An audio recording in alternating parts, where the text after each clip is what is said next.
Hare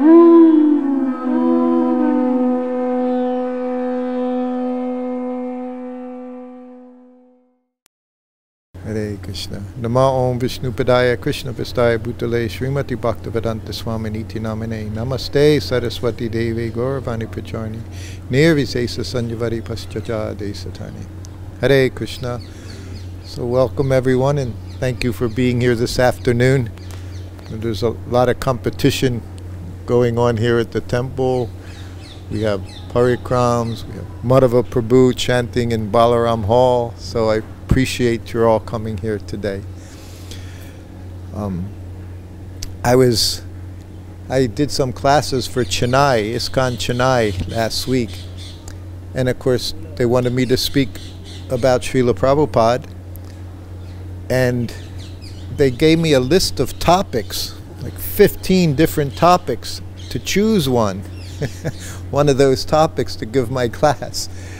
And for me, that's very unusual. I don't work off topics very well. I'm a little more spontaneous when I speak. But I did find a topic, and it turned out very nicely, and I thought I would share that today some, although we may go here and there as well as talking goes on. And the topic was Prabhupada and time management, how Prabhupada managed his time. But before I started, I already want to say something else. I was in Caracas, Venezuela, in 1975 with Srila Prabhupada. He was there for a week. Imagine, he went to Venezuela for a week, and seeing, again, a place where 100 devotees were there at this temple. And Prabhupada was so happy to see how Krishna consciousness was spreading all around the world. It wasn't just in the USA and Canada and Europe, but now it had taken off in South America. So he was very, actually he was in ecstasy seeing how Lord Chaitanya's movement, how Lord Chaitanya himself, he even said, Lord Chaitanya has traveled very far, he said, to be with you. Of course, Prabhupada was traveling very far. He was carrying Lord Chaitanya with him, but Prabhupada never took credit for things. He would always pass it to his spiritual master, or of course to the Lord. But while he was there, he was giving a class, and of course there in Mexico and Venezuela, South America, they were being translated. They were some of the only classes where I saw Prabhupada's classes being translated. And Hridayananda Maharaj was doing the translating. And he, after his speaking, one young lady, she raised her hand and she said, I'm seeing in the temple so many devotees, they're in Maya. I had never heard anyone pose this kind of a statement. It wasn't a question, it was a statement. So she was finding fault. She said, I see so many, they're in Maya, in the temple. And Prabhupada looked at her and he kind of chuckled. And he said, you show me that place where there's no Maya. He said, I'll go there. Everyone laughed like that. And then Prabhupada said, I see everyone serving very sincerely. See, this is the vision Prabhupada had. He saw everyone serving. He didn't see their failings. He didn't see their weaknesses. He saw their strengths. And in that way he encouraged him. So he said that. He said, you see. He said, but I see everyone serving very nicely, he said. So that's a devotee, that's a Vaishnava, how we see things. We don't look for the faults of others. If we do that, we'll be very, very busy. We can be very busy finding the sores, finding the faults in others. And in that way, all we do is create our own problems. Devotee asked me last night, he said, how do you maintain enthusiasm? He said, I was very enthusiastic. He said, but now it left. I said, how long have you been in the temple? He said, 4 years. I said, oh. I said, Prabhupada, what he told me, when I expressed that I wasn't having any enthusiasm, I went further than that. I told Prabhupada, I didn't find fault in others. I found that everybody was in love with you, Prabhupada. I said, everyone has such love for you. I said, except me. I said, I don't feel anything. Imagine saying that to Prabhupada, and you're his servant. You're with him 24 hours a day. I had been with him for over a year.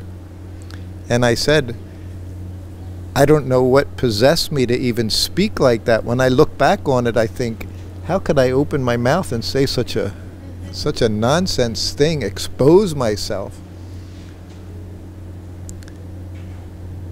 And I was massaging him at the time, and he didn't answer. He just sat there, and I had just said the most horrible thing. I said, I have no love. I said, everybody. I said, I see, because I saw at the airport when Prabhupada arrived, everyone was in ecstasy, laughing, crying. Kirtan was going on, jumping up and down, banging on the drums, banging on the cartels. So I could see that ecstasy in everyone, but I didn't feel a drop of it.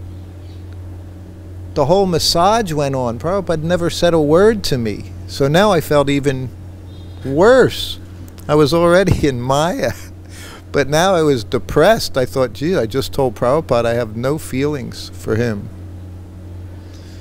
Anyway, it went on. I served him his lunch.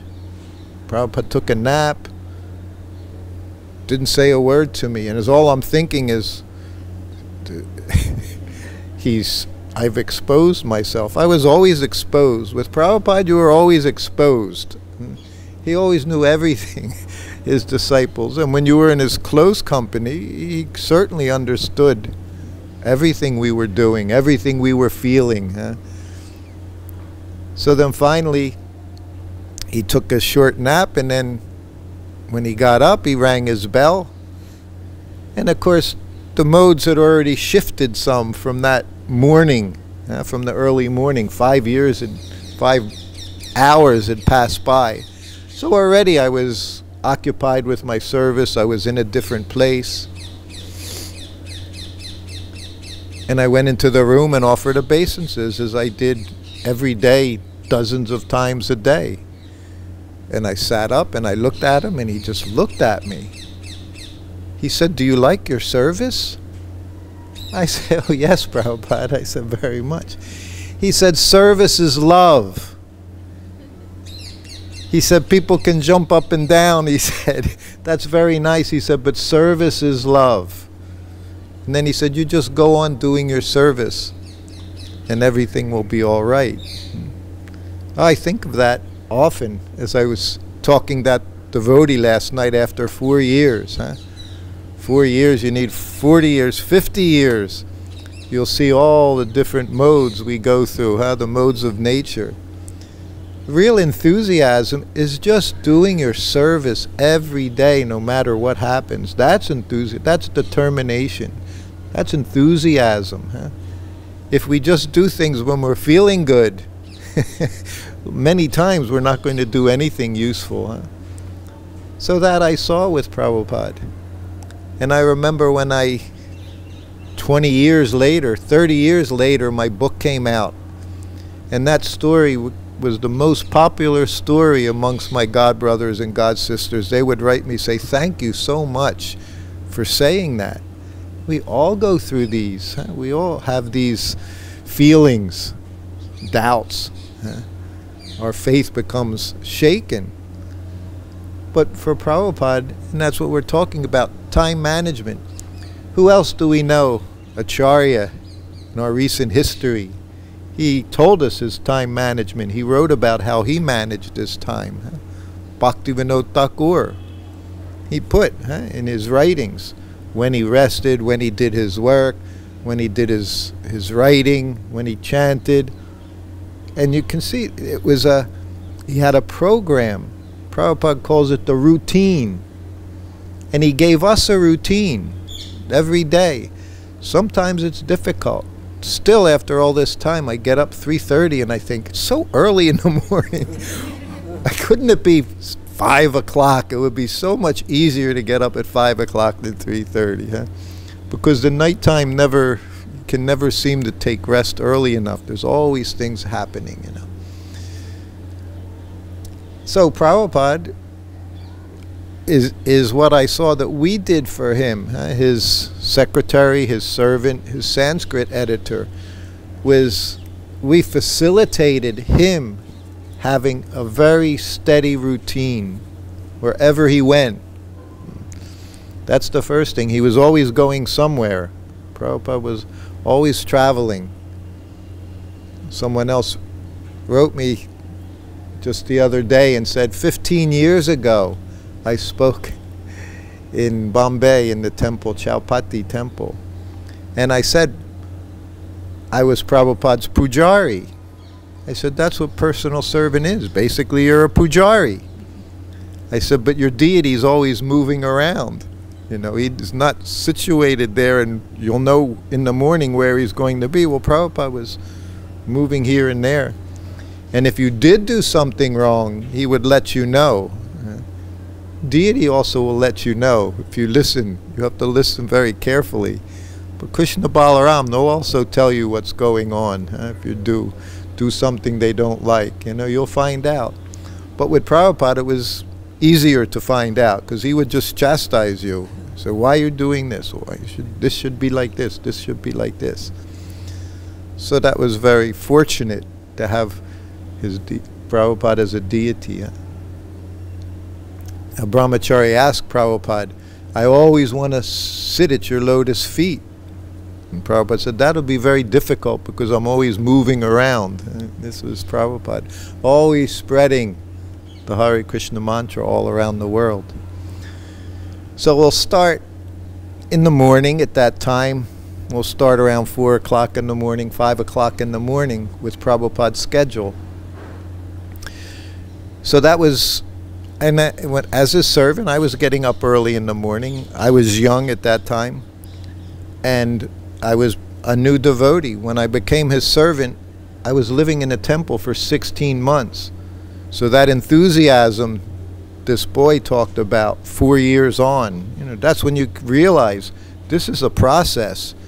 It's not just that I joined the temple, I'm in ecstasy all the time. I had that. You know, those of us who didn't know Krishna in the West, we didn't know anything about Krishna. We didn't know if God existed. We knew nothing. So when we joined and accepted what Prabhupada had given us, I remember riding on that enthusiasm for years, just being happy to be a devotee in the temple. And then after a few years, you start to realize you have senses. And those senses, they start pushing on you, you know. So then the work begins. You know, the work didn't begin right away. The work began a few years later. My work began while I was Prabhupada's servant. That's when I started to realize this is a long haul process. Even though Prabhupada would say to us, and he made us feel that way. You know, Maharaj, he made us feel like we could become Krishna conscious, and it would be so easy. He always made it sound easy and very accessible and very possible that we could be just like him, a pure devotee. You must, if you're on social media, you must all have seen that one question-answer exchange in Australia. One boy says, how long does it take to become Krishna conscious, right? What does Prabhupada say? 1 second. That's what we thought. 1 second we were going to be Krishna conscious. It wasn't until a long time later I realized every second it's the same story. It's not just that 1 second we could be, then the next second you also had to make that choice. So every second we had to make that choice. But Prabhupada was so encouraging that he made us all feel that we were just going to be Krishna conscious. It was so easy. Such an easy process. So wherever we were in the world, whether it was here in Vrindavan, Juhu, the USA, or in Europe, if there was a temple, if there wasn't a temple, it was always the same. Prabhupada was very, very regulated. And it's one of the things I mentioned. Part of it I saw is Prabhupada followed a very Ayurvedic lifestyle as well, because we know that's good for your health. Huh? Ayurveda is science of being healthy. Huh? And he didn't speak about Ayurveda. Sometimes he would say things to me, but in principle he was busy giving Krishna to everyone, so there wasn't time for him to discuss this process of Ayurveda. But he did say things, just like sitting in the garden, he would say, he would take massage if the sun was out in the morning, because he took massage around 11 o'clock in the morning. Every day, wherever he was. If he changed time zones, it didn't mean his schedule changed. Immediately he set his watch, and boom, we were on that schedule. Same schedule, different place. That was Prabhupada. Place didn't matter. Always the same schedule. And if I didn't just show up, sometimes he'd ring the bell. One time it was Los Angeles, New Dwarka. And he would always surprise you. At least he's always surprised me with how he said things. Such a cultured person Prabhupada was in every way. Everything about him was just perfect. So I came in and offered my obeisances, and I sat up, and he looked at me and he said, "So you can give me massage now?" And just the way he said it, it would, for a moment, it would just baffle me. And I said, "Prabhupada, I'm sitting in my room all day just waiting to serve you." But he didn't say, "Let's go, time for massage." You know, he didn't have that kind of mentality, you know, give you a little hit in the head. Now here I see in the temple, it's so funny how anyone can just push anyone out of the way here. If you think they're in your space, they'll just push you out, you know. Even if you're behind you, you don't even know they're there, you'll just get a push. And you know you're just in somebody's space for some reason. Prabhupada, he wasn't like that. He was cultured. Prabhupada had class. Getting off the airplane, he didn't stand behind anyone. There was a space. He left himself space. He didn't just be putting up right behind somebody in a hurry to go somewhere. No. So anyway, I had my duty wherever we went, and you can imagine, as I say, Prabhupada didn't use a plastic toothbrush to brush his teeth. He used, do you know what it's called? Twig? Datung. Datung. And he would ask me, "Is datung there?" And the only time he ever asked me if it was there was if it wasn't there. And he knew it wasn't there, so we said, "Datung is there?" Here in Vrindavan, I was so happy when we got to Vrindavan. You go right to Loi Bazaar and you would buy a stack of them for, you know, a couple of rupees. You would get like a dozen or so. They're about the size of a pencil, the thickness of a pencil. So that was the first thing. When he was ready for the walk, he would freshen up, wash, brush his teeth. With the datung, he would chew on the end and make bristles. Make the toothbrush bristles with it and brush his teeth. You didn't see him. He did all these things very privately. And then he would break it, and then you get the tongue cleaner. So every day we go into the bathroom, and you would find his toothbrush, his datung there. That was also Mahaprasadam. People that knew, you could give Prabhupada's toothbrush away, because the next day it was new toothbrush, clean, antiseptic.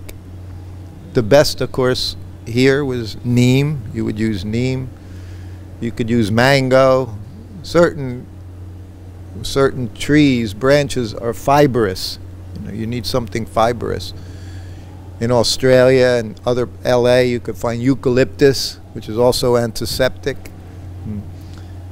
So that was the thing when you'd go somewhere. I need twigs wherever you go, because the first thing in the morning he washes, he brushes his teeth. Then he would go into the sitting room, sit down, apply his fresh tilak, never go outside without tilak on the forehead. Because that's the sign of Vaishnava, right? The tilak. Prabhupada, everything he did, he showed a Vaishnava behavior. So then he put his tilak on, and as I say, you could just sit and watch Prabhupada put on tilak and become Krishna conscious, just by watching how he did it, just by seeing his everything with care, everything with consciousness. Conscious, he was conscious. As we said, first become conscious, then you can become Krishna conscious. So everything he did, you could just see the meditation that was involved. And then he'd put it on. If it was warm places, you could see him put it on his arms, big up his arms. Every part of his body he would put it on. And then what did he do? It's like 5, 6 o'clock in the morning. Say Gayatri Mantra. So he's in his sitting place, sitting very straight. Never saw him slouching. Sometimes you'll see photos with him laid back, like in Mayapur, some very wonderful photos where he's relaxing. But sitting in that asana, oh, he's just very straight. So then he'd sit and say Gayatri Mantra. And I said on the morning walk, there was always a pattern that develops. I was with him, so I saw every day the same thing going on. It never became old. It was always exciting. And it was sometimes exciting because of how you saw other devotees interacting with Prabhupada. They may just see him once in a year, once in 5 years, once in their whole lifetime. So to be in his presence, that was ecstatic. Like I said, when he arrived at the airport, everybody was in ecstasy. But I'm behind him, with him 24 hours a day, so I didn't have the same response. I'm just doing my service. So when he'd sit and say Gayatri, and sometimes there'd be 4 or 5 devotees in the room waiting to go on the walk. Maybe it's their first time, second time, third time. Maybe it's the last time. So what do? You do what Prabhupada does. He's saying Gayatri Mantra, so everybody tries to follow his example. We could say even imitate. He's sitting straight, they're also very excited. Now you can chant Gayatri Mantra with Prabhupada. But Prabhupada chanted Gayatri Mantra rather quickly. He did everything on a different level than we did. And even he had Sannyas Mantra added to it. But still, he would be the first one finished. I knew better. I never sat down and started chanting my Gayatri Mantra with Prabhupada because I knew I couldn't do what he was doing. You can't do what he did. So I didn't even try. But there was a little humor there, little joke. And Prabhupada, you didn't see any smile, laughing, but he'd chant, and he sees everybody. He knows Prabhupada always knows what's going on. Prabhupada was very enlivened by us, and he was also amused by us, his new little Vaishnavas, his Vaishnavas in training. We thought we were so Krishna conscious. We had no idea. We had no idea what lie ahead for the next 50 years or so, what tribulations would be there in our Krishna consciousness. We were with him, and everything was wonderful. Everything was easy. And it was all powered by him, powered by Prabhupada. It's still powered by Prabhupada. And if you realize that, you can do anything. If you realize all the potency comes through our spiritual master, in ISKCON, all the potency comes through Srila Prabhupada, and then it goes down through his followers. The more we realize that, the more you can have Prabhupada's presence, Prabhupada's potency.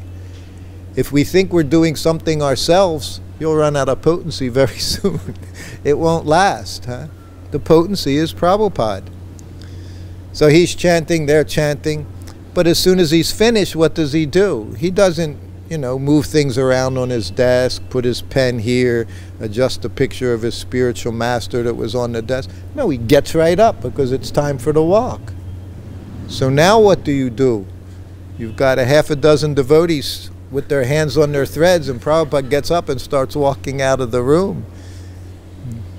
When we were Brahmins, and you know, very serious, Gayatri mantra was even more serious than chanting your rounds, right? When you started your Gayatri mantra, you didn't, you know, you couldn't stop until you were done. Somebody tried to talk to you, you're showing them your thread. A very serious mantra. When I first saw, the first person I saw chanting Gayatri mantra was actually a woman, female, Brahmin, in New Vrindavan, Labangalatik. Some of you may know Labangalatik. She spent many years in South India with her Goshala, with the cows, after distributing Prabhupada's books for years and years. Anyway, I saw her in the temple room. She's a Brahmin, chanting Gayatri. So even we had, Prabhupada would say, Hare Krishna mantra, it's free to everyone, no money, free. But then there was a secret mantra. There was a secret mantra. So you look, and I would just look at her and think maybe she's going to like rise off of the ground, you know, like chanting Gayatri mantra. So Prabhupada gets up, and I know what I'm doing. Prabhupada, again, time management, didn't waste a second. The sun's ready to rise up. Prabhupada's going to be outside on his walk, get in the car, everything, boom, boom, boom, boom, like clockwork. So he gets up and he's heading towards the door. And I had my together. Servant, you got to be together. Huh? You know. What did Prabhupada say for deity worship? Only two things. What's important in deity worship? Yes, cleanliness and punctuality. It's the same thing being with Prabhupada. You got to be clean, Brahminical, and punctual. That was your first business. That you had to do. Always know what he was going to do and be there. Be ready to do your service. So I was an observant person. I've spent my life, I see things going on around me a lot, which was helpful in being a Prabhupada servant. You have to know what's going on around you, especially what his desires are, what he's about to do next. So as he's walking to the door, which is just 5-6 steps, I've got his cane, and I have a shoehorn to put his shoes on. You know the type of shoes he wore, we call trainers now. No laces or anything, you just would use the shoehorn.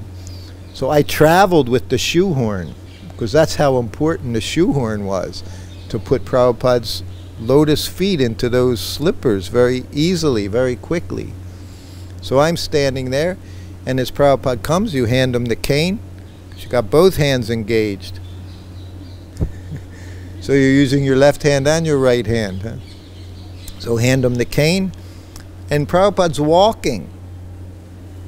He's walking out the door. He doesn't stop to put his shoes on.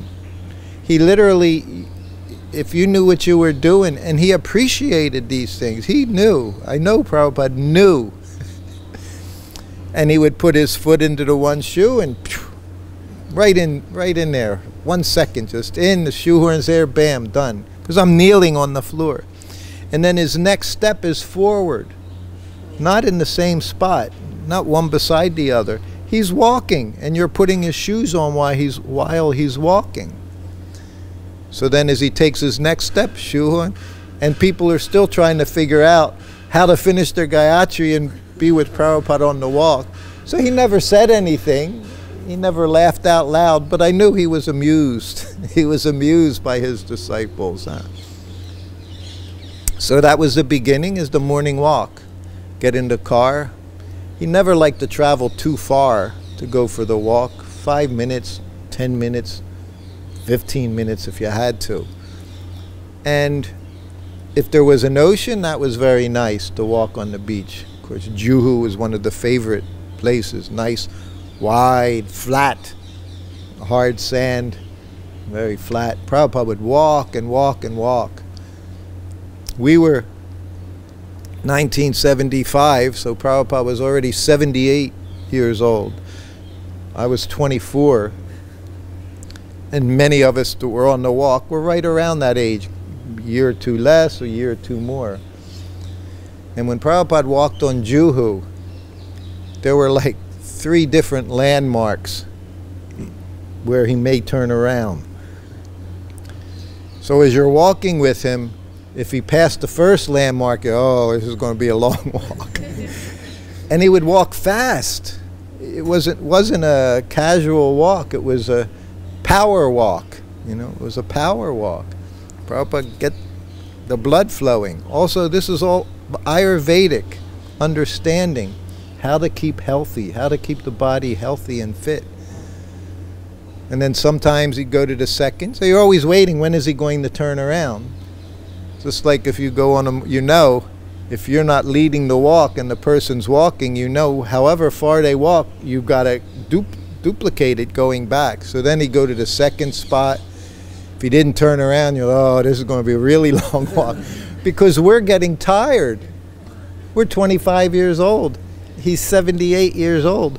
But we would become exhausted because he's maintaining this schedule wherever he goes, wherever he travels. He might have just gotten there 2 days before after a 20-hour flight.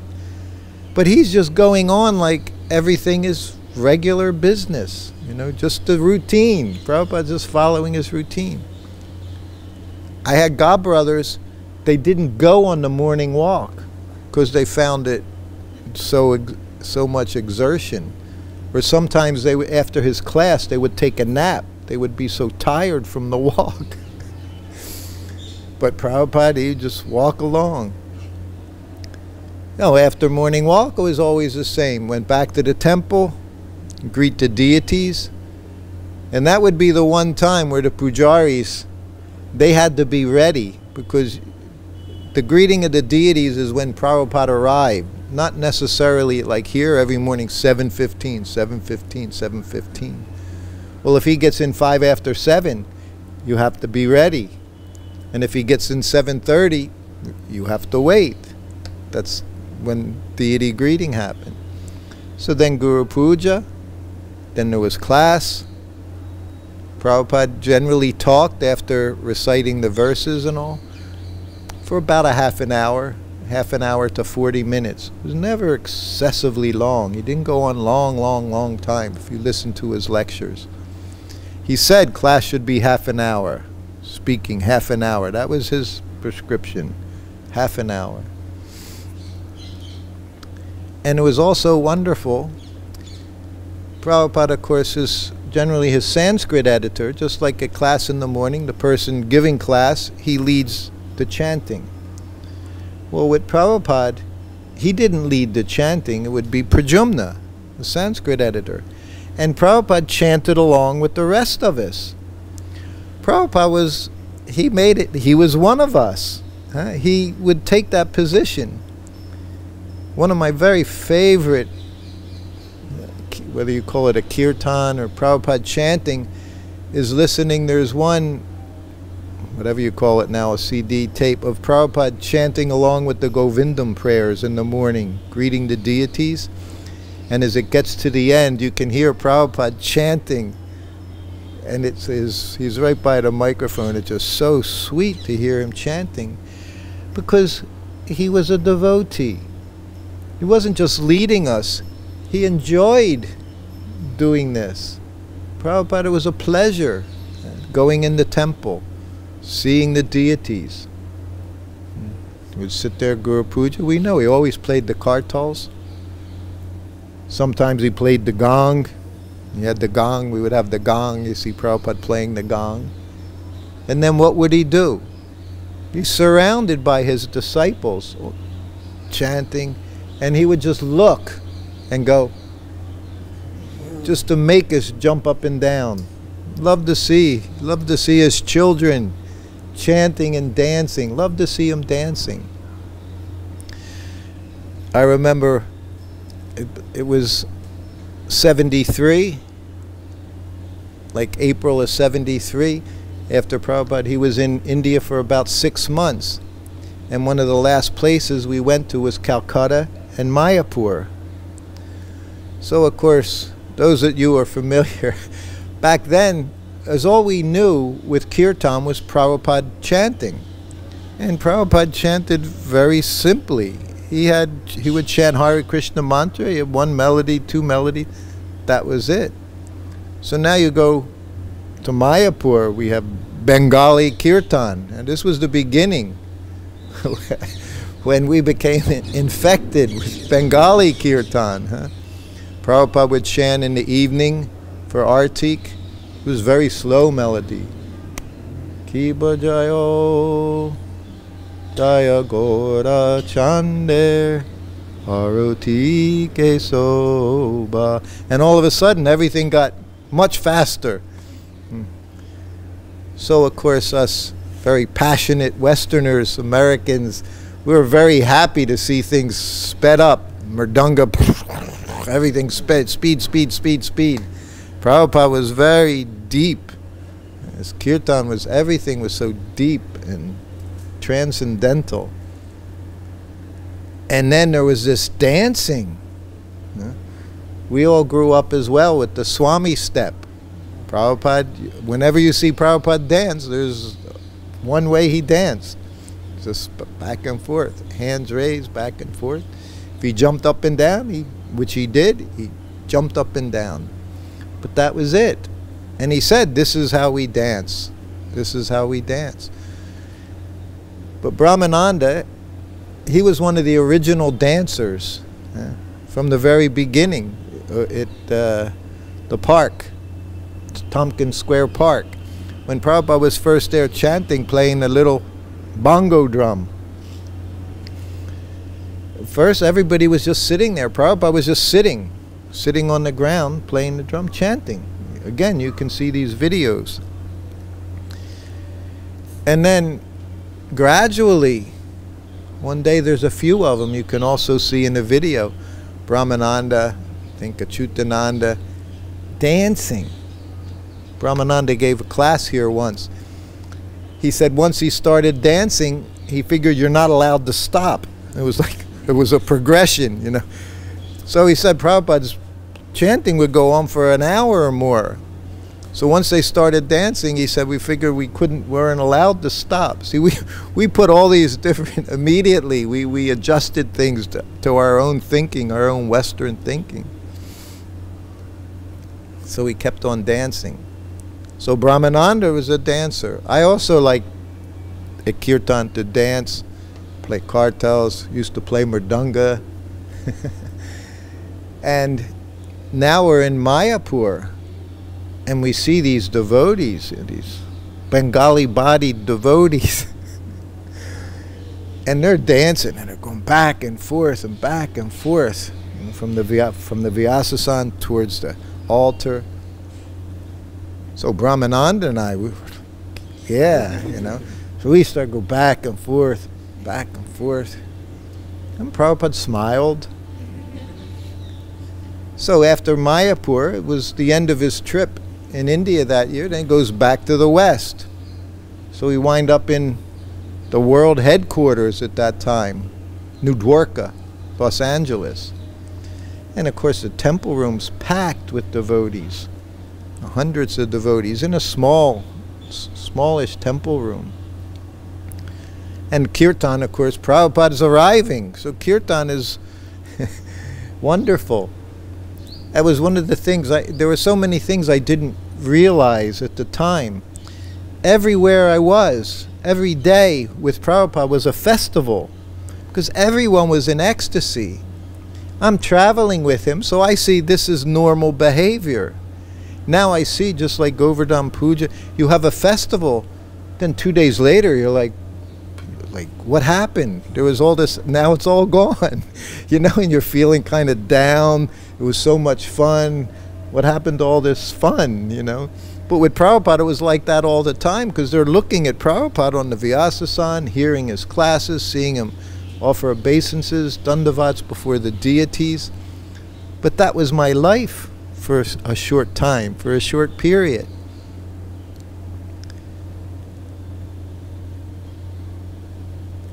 So, anyway, Kirtan's going on, and seeing Prabhupada on the Vyasasana, that's what I was going to say.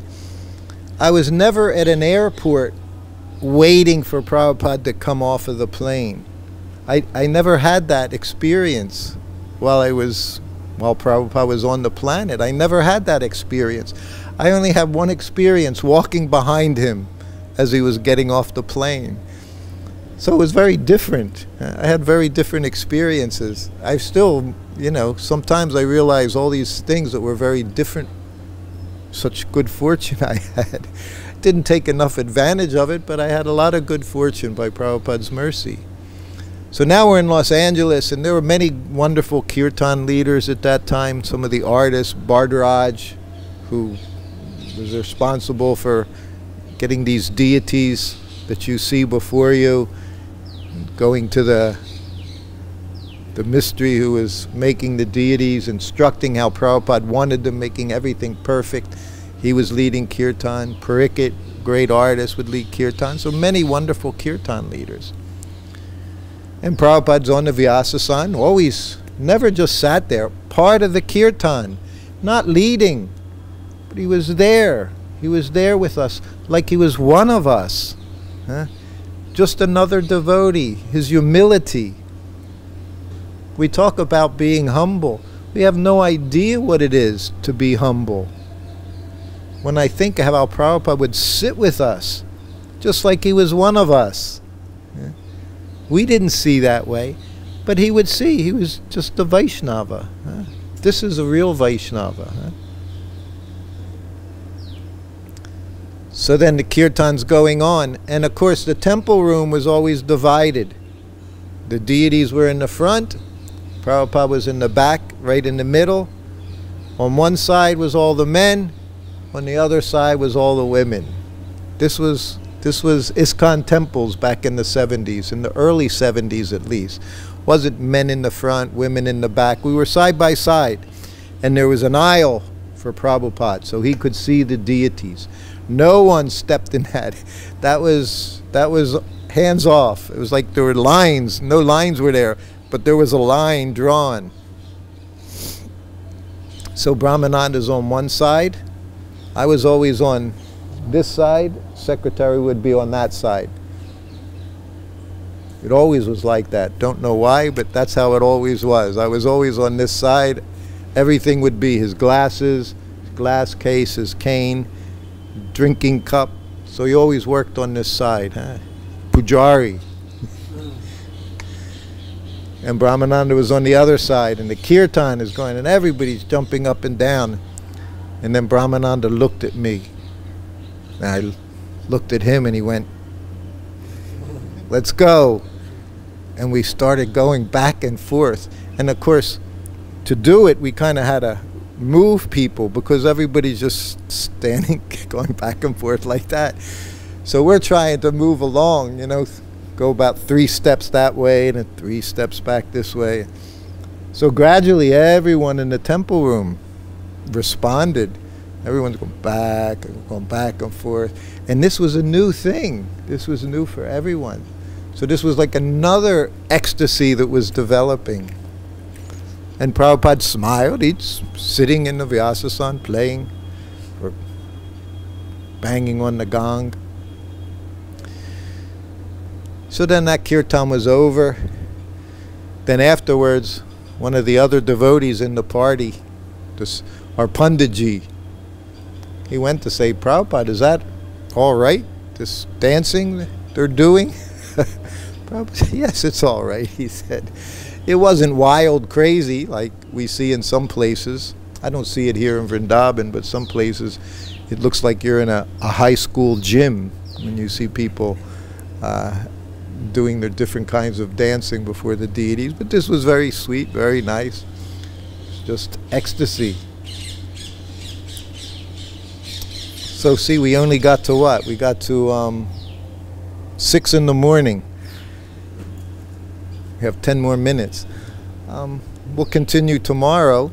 Does anyone have any questions or comments? We have about 10 minutes left. Hare Krishna. No questions? Yes. Hare Krishna. You said whatever Prabhupada did, he did it with a lot of class. He was so cultured. But like I have read one of the pastimes, or maybe heard your lecture, you had mentioned that, I don't remember the place, there was no bathroom, but it was just a sink area where he just took a... At the airport, Yeah, yes. so the person who was mopping Yes. was so irritated. So like at that time, how do we understand? Is it the class of, or is it maybe Prabhupada wanted to give the mercy so that he could mop this? No, he said I was feeling tired and needed to refresh. Here in Vrindavan, you know, especially in India and in the summertime, you go anywhere, you come back, you're dusty, you're hot. And he would come back, he would go into the bathroom, and one time he went in, I was following, and he just washed his feet. He just ran water. He said if you wash the feet, he said whole body is refreshed. So again, this was after like 20 hours of flying. And in those days there was no facility. It was literally, it was a bathroom as big as this area with, you know, it was a men's room, toilets along one wall and urinals along one wall, sinks along one wall. So he just said, get my things. I need to take bath. That was it. He just needed to take bath. So I got everything, and he literally just bathed right on the floor. People are coming in and out. Yeah, gumsha on, you know, like we do. I had to go into his suitcase, get fresh cloth, get his gumshas, get his lota, traveled with his lota. You know, there were certain things that went with him wherever he went. There were his trusty, like I said, lota was there, cooker was there. You know, personally, I had a shoehorn. You know, who travels with a shoehorn? I did. You know, I said I gave one class, it was about Prabhupada's cooks in Los Angeles. There were 7 of us that attended. And some cooked for a few weeks, for a month, maybe 2 months. I cooked for him for almost 2 years with the cooker. And I said, we had the cooker at this festival, and I said, this cooker was my best friend when I traveled with Prabhupada, because it made everything so easy. It was like having an assistant. It was like a metal assistant. So I said it was my best friend. And again, it was a realization. What would I have done without that cooker? You know, how could I have done it? Prabhupada showed me how to use it, and every day I used it. So yeah, everything was, you know, time, place, and circumstance. That's a mantra that we would say a lot when we were growing up in Krishna consciousness. Time, place, and circumstance. We heard that a lot. Never knew which time, which circumstance, but we heard you had to be able to adjust things depending on those factors, huh? The other one, and I say it all the time, was love and trust. Everything we do is based on, with management, everything's based on love and trust. And I say first is love, then trust, not the other way around. First you have to see somebody cares. We might get into that. I think we're supposed to do 3 days of this. You know, Prabhupada set up the first devotee care. ISKCON was devotee care. That's what it was. He made devotees, and he saw that they were taken care of because they were assisting him. It was just, again, that's common sense, but it's what he did. This is how devotees associate, huh? You know, we share, we receive gifts, we give gifts. He saw that everyone was working very hard to help him serve his spiritual master, and he reciprocated. So based on that, you know, again, that's why I say, no matter what else has happened in my life, I'm still here just because of what I saw from him with my eyes. It wasn't what I read in books. It's what I saw him personally do every day. Cared for us. Yes. Thank you, that's nice. Another question. When Prabhupada was here in Vrindavan, was his morning walk the Vrindavan parikrama, or was he doing parikrama every day? I mean, was that his morning walk? Or The parikrama? No, he didn't go around Vrindavan. Vrindavan parikrama? No. The 2 hours that He would, well, here he would just go to the main road right here. It was called Chittakara Road, and he would just walk. It was deserted. You would, if you saw one rickshaw, that was a lot. Cars, this was like the outside. This was in the country. There was nothing here when Prabhupada established this temple. Another remarkable thing, how Prabhupada established centers. Juhu was the same. It was a fishing village filled with mosquitoes and rats, and people with their little dinghies, I don't know what they call their little boats, you know, fishermen. And Prabhupada bought that property.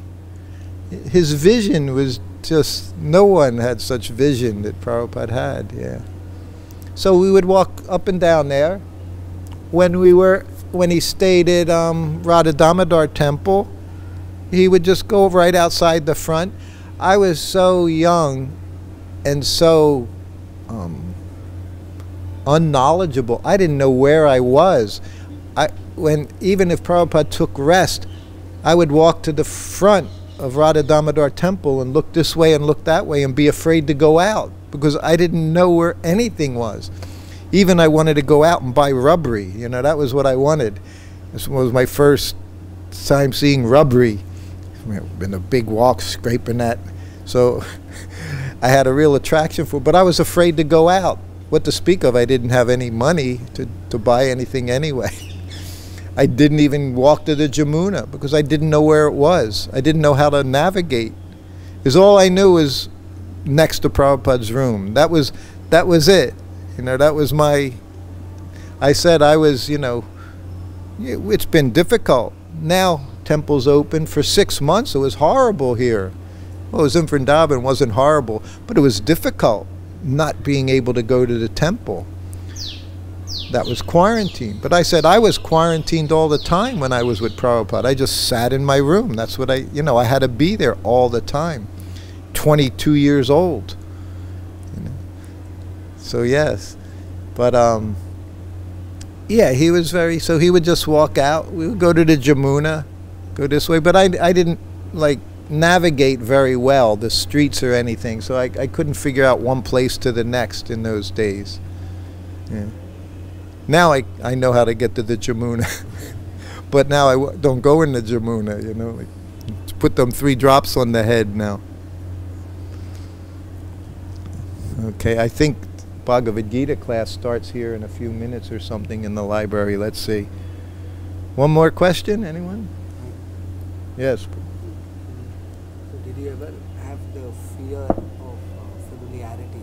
Did you ever fear that you'll disrespect out of familiarity? He asked if I ever had fear of familiarity, because that's the disease. When being pujari or being with the spiritual master, we know that's there in Shastra. To become familiarity breeds contempt. I remember in the course of 2.5 years, one time where he said something to me where I felt like it was unjustified. One time, but I got over that quick. But one of the things I think why I was with him so long is I was never good devotee. You know, I was never like a staunch, you know, get all my rounds done early in the morning kind of a person, and didn't read enough. You know, I had a lot of mental disturbances and agitation and all. So I always saw Prabhupada was amazing. He was pure. And that saved me a lot because I was so not like that I always had great respect for his for everything he did. I didn't speak about it very much, his schedule, but 24 hours a day he was engaged in serving Krishna. That's all he did. There was nothing else. You know, there was no television, there was no, you know, even this morning, you know, every morning, see, you know, during the Shinga prayers, I see this devotee, you know, advanced devotees, you know, sitting there on his WhatsApp every morning. You know, Prabhupada, none of these things existed. There was just chanting, preaching, encouraging his disciples. Newspapers where there was an article about Hare Krishna in it. Or sometimes a disciple would bring something up and Prabhupada said, what is that, you know, but otherwise I couldn't find any faults. That's what familiarity means. You find fault. You're with somebody, and I go through it. You know, if I travel around, if I'm somewhere for 3 days or so, everybody's, you know, but if you're there for a few months, then they say, oh, you're just, you know, you're just another fallen person. You know, you're no better than I am. And of course, I'm not. But people see certain things. But as time goes on, that familiarity is very dangerous. Because you should just continue to see the good things devotees are doing, instead of looking for the faults, so then you can feel better about yourself. I never tried to find any faults. People ask me questions about Prabhupada. You know, did he chant 64 rounds? How many rounds did he chant?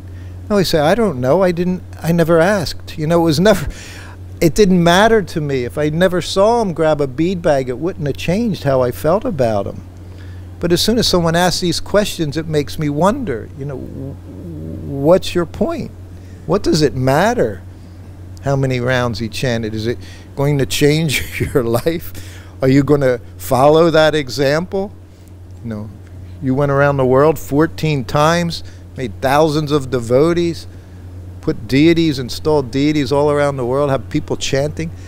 What kind of a question is this, you know? And other questions like that. Anyway, I never got into that. Prabhupada would say something, you know, over-intelligence, dangerous thing.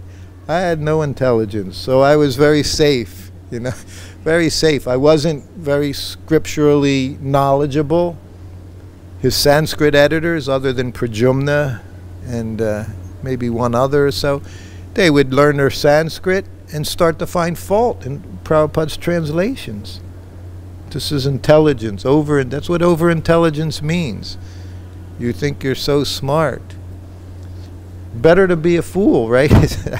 That's our philosophy. Better you be a fool before you're a spiritual master. Then you're always safe, because you'll always have respect. And that saved me. I always had respect. I couldn't do things. That's another thing. But I always respected Prabhupada for who he was. I didn't know who he was, but I certainly knew he was constantly engaged in Krishna's service and had love of Krishna, and that's all he wanted to do, was give it to everyone else. So we'll end here today. Please all come back tomorrow. Your being here gives me encouragement and ability to speak a little bit. Thank you all very much. Srila Prabhupada Ki Jai. Hare Krishna.